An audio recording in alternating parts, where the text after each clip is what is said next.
Hello mga beshi ko. So ngayon pupunta tayong Dasma. Kasi lalaban tayo. Lalaban kami ng sayaw. Dahil sa sayaw. Yan mga beshi ko, baduliman na ako dyan. Papunta na pala po kami sa Vista Mall, Dasma. Doon po gaganapin ang Festival of Gifts. Pasayaw-sayaw, pang tanggal ka ba? Ay, kabado 10 na mga beshi. Waiting na po kami para mag-umpisa. Kasama ko na po ang aking mga kagrupo. Malamang kabado 30 na yan. Napaka-supported ng aking kapatid. Kaway-kaway pero iba yung tinatawag. Kala nyo ba mga beshi, gasolina lang ang nataas? Tumataas na din ang tibok ng puso ko. Ay, kabado na nga ni. Tapos nakikita ko pa yung performance ng ibang grupo. Ang gagaling nila pero mas magaling kami. Ahuy!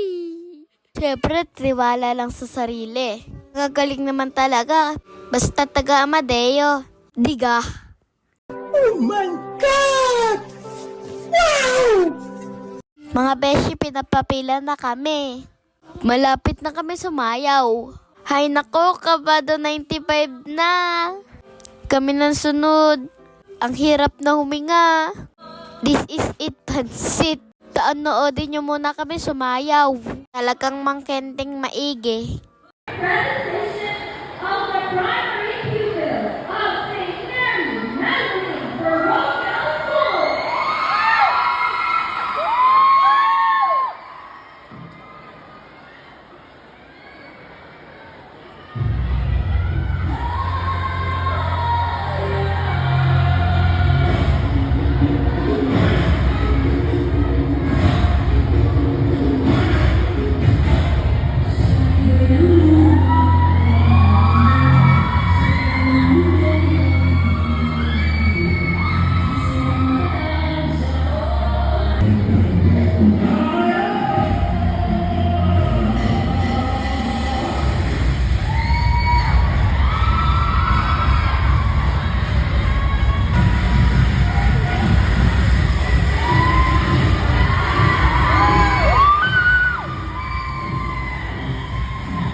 Siyempre, pagkatapos ng performance awarding.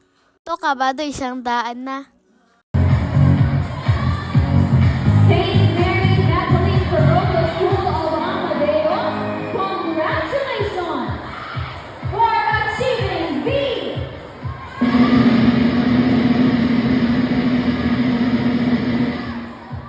Gold Award! Sulit lahat ang pagod. Gold nga ni. Salamat nga pala sa mga teachers at kay coach. At sa St. Mary Magdalene Parochial School. At sa mga aming mga magulang na lagi nakasuporta. Pinansyal man, lalo na ang pisikal na presensya. Maraming salamat ulit mga beshi. Thank you for watching. Bye!